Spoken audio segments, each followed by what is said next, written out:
Both teams looking to climb up the table. There's the whistle, kickoff underway. The Houston Dash and Racing Louisville ready to go toe-to-toe. Both teams hungry for 3 points after a week, or a weekend I should say, without games. Some time for both coaches to work individually with players who weren't off with their countries. Meanwhile, for those players who did receive those call-ups, a little bit of minutes management going to be something that's a factor in this one. Gary, if you did play in 2 matches last weekend, maybe the legs are a little bit. Houston Dash team tonight without Ramona Bachman, who is coming off her first NWSL goal in the team's huge 3-0 win over the Courage. Big result for this group. A lot of positive momentum for Houston going into that international break. Although I do think attackers do need to be scoring goals as well, and she's probably had a quiet word with her and said, I love all your work you're doing, but do me a favor, add a couple of goals here and there, please. I'm surprised that Kanu is not in the starting lineup.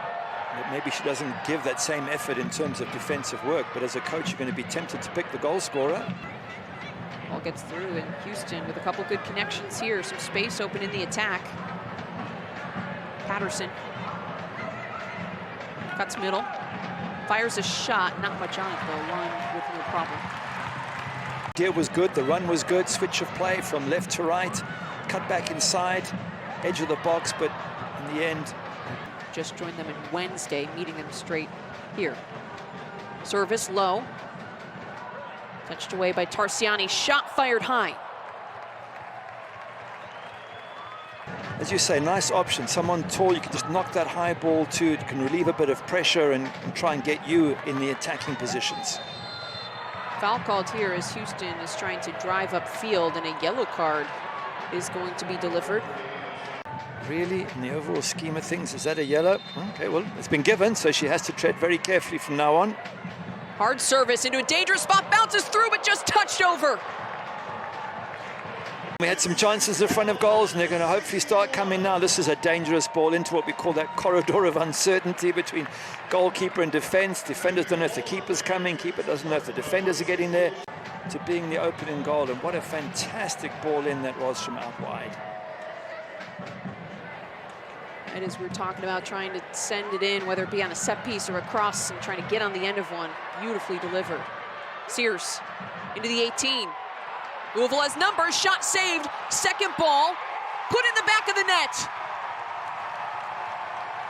Savannah DeMello celebrating as the home side takes a 1-0 lead. That's one of the easiest goals that Savannah DeMello will score, but what an important one it was as well, just to get that break in this match. But Kanu, what a good move by Bev Yanez to bring her on, because her shot couldn't be held by Jane Campbell, it gets dropped. And DeMello just settles herself. And Nielsen will play it out wide. Peterson service deep into the area, header just high. Adding to her club record, by the way, for DeMello.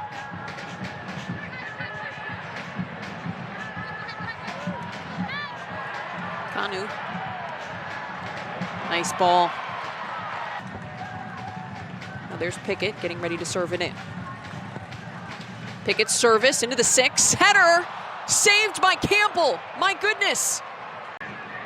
Jacobs wins it on the other end for Houston. Tries to go the other way. Errant pass. Read well by Kanu. Gets it to Sears. Sears driving forward. Sears into the box. Chips it in towards goal. Does that clip the crossbar from Emma Sears? I think it did. Look at the acceleration when she decides she wants to go there. It just leaves all the defenders behind, and this one there, it does. It's that crossbar. Jane Campbell might have had it covered if it was going in, but this is about, we talked about closing matches out and how frustrating it had been for Bev Yanez all season, giving away good leads time and time again. Well, against Chicago, they closed it out. If they can do it a second time here, it'll really prove to everyone that this Racing Louisville side is beginning to mature into a top-class team. Sears taking on 2 defenders. Somehow gets it through. Schmidt still on her heels. Service falls through. Shot blocked, cleared by Tarsiani. Braylon Turner subbing off here for Racing Louisville. Parker Goins stepping onto the pitch here for the home side. Just some fresh legs, last 7 minutes plus. Yeah, she's looked dangerous on crosses when balls are swung into the area. I saw her with a couple of those headers. And if they do win this, it'll be only the first time since May 2023 they've won back-to-back games. So you'd have thought they would have done that more often, Racing Louisville. DeMello's service, header put home. Louisville doubles the lead. Parker Goins, moments after entering the match, puts her name on the score sheet.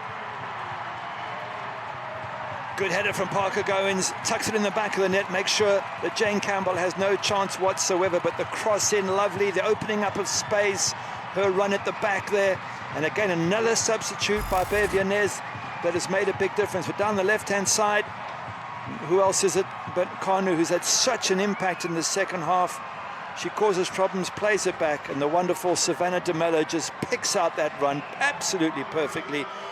And Parker Goins just slows herself down. Look at that head up. She could see the run, puts the ball in right on Parker Goins' head, and there's nothing Jane Campbell can do. Fantastic second half by Racing Louisville, who seem to be on their way to back-to-back wins for the first time since May last year, until that final whistle. West. Kanu doing a good job just blocking up that passing lane there.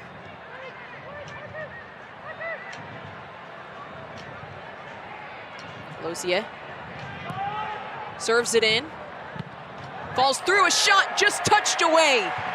Lund called into action in the 95th minute. Wasn't a huge amount of pace, but enough to cause Lund all sorts of problems. Here's the ball coming in. Ordonez comes over the top, catches it. Really is a good strike, and Lund just doing well just to get a hand across there and just make absolutely sure that doesn't sneak in that far post.